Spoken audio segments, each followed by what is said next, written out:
اچھا مجھے بتائیں، انسان کو اپنے چچا سے زیادہ محبت ہوتی ہے اپنی اولاد سے؟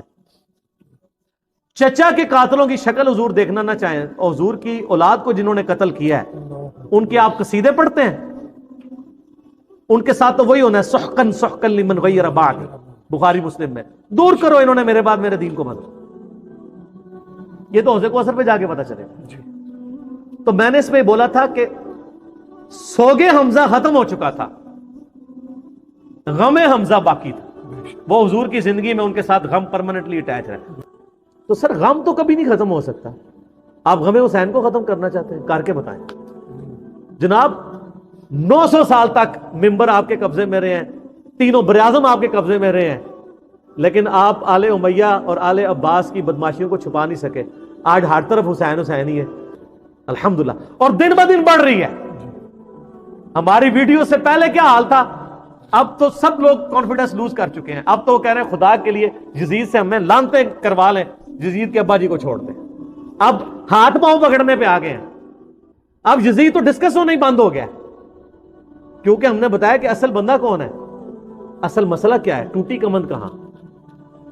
تو غم حسین باقی ہے، مسند احمد میں حدیث ہے، غم حسین حضور نے زندگی میں بھی کیا ہے۔ علی بن ابی طالب کہتے ہیں میں حضور کے پاس حاضر ہوا، آپ نے حسین بن علی کو گود میں اٹھایا، زاروں قطار رو رہے ہیں۔ میں نے کہا یا رسول اللہ میرے ماں باپ آپ پہ قربان، یہ آپ کی حالت کس نے کی ہے؟ جب میں نے پوچھا یا رسول اللہ آپ کو کس نے غمگین کیا، تو فرمایا ابھی جبرائیل علیہ السلام میرے پاس آئے تھے، انہوں نے مجھے بتایا کہ آپ کی امت حسین کو قتل کر دے گی فرات کے کنارے، اور میری خواہش پہ جبرائیل نے یوں ہاتھ مار کے مجھے کربلا کی سرخ مٹی بھی دکھائی، جس کی وجہ سے میں غمزدہ ہو گیا اور میرے آنسو نکل آئے۔ ابھی واقعہ ہوا نہیں ہے، واقعہ ہونا ہے 50 سال بعد، غم حسین پہلے ہے۔ اور واقعے کے وقت کیا ہوا ہے وہ بھی مسند احمد میں متواتر حدیث ہے، ابن عباس کے 8 شاگردوں نے یہ روایت کی ہے، شیخ البانی شیخ زبیلی صحیح دونوں نے صحیح کہا ہے، اہل حدیث بھی صحیح مانتے ہیں۔ اور یہ وہ حدیث ہے جس کی وجہ سے میں نے یہ فکر حسین اور غدیر خم کے اوپر آواز بلند کی۔ وہ حدیث کیا ہے؟ مسند احمد میں ہی ہے۔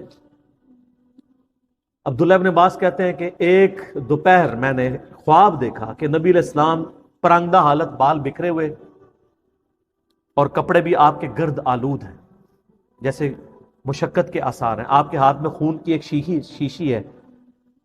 تو میں نے کہا یا رسول اللہ میرے ماں باپ آپ پہ قربان، آپ کی کیا حالت ہے؟ تو آپ نے فرمایا کہ میں صبح سے حسین اور اس کے ساتھیوں کا خون جمع کر رہا ہوں۔ یہ ایک تمثیل آپ علیہ السلام کو دکھائی گئی، یہ نہیں تھا کہ آپ وہاں فزیکلی موجود تھے، ایک تمثیلاً دکھایا۔ تو کہتے ہیں میں گھبرا کے اٹھا، ابن عباس کہتے ہیں میں نے وہ دن اور تاریخ یاد رکھی، اور بعد میں ظاہر وہ انٹرنیٹ نہیں تھا، ٹیلی فون نہیں تھے، کئی ہفتوں بعد خبر آئی کہ اسی دن یعنی 10 محرم 61 ہجری کو حسین ابن علی کو مظلومانہ شہید کیا گیا ان کے ساتھیوں کے ساتھ۔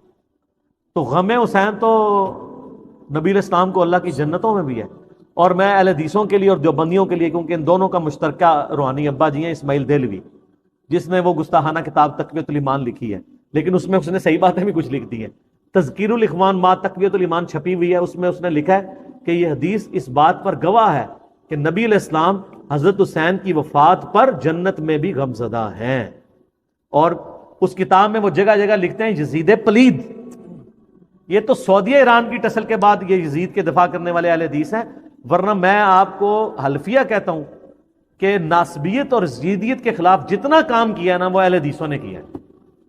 نواب صدیق حسن بھوپالوی ہوں، علامہ وحید الزمان ہوں، اس سے پہلے بھی آپ چلے جائیں، بڑے بڑے محدثین ہیں۔ ابن جوزی نے پوری کتاب لکھی الرد علی المعتصب العنید المانع من ذم یزید، یہ اس سرکش کا رد ہے جو یزید کی مذمت کرنے کو برا سمجھتا ہے۔ ابن جوزی 597 ہجری میں فوت ہوئے ہیں، ابن تیمیہ سے بھی پہلے ہیں۔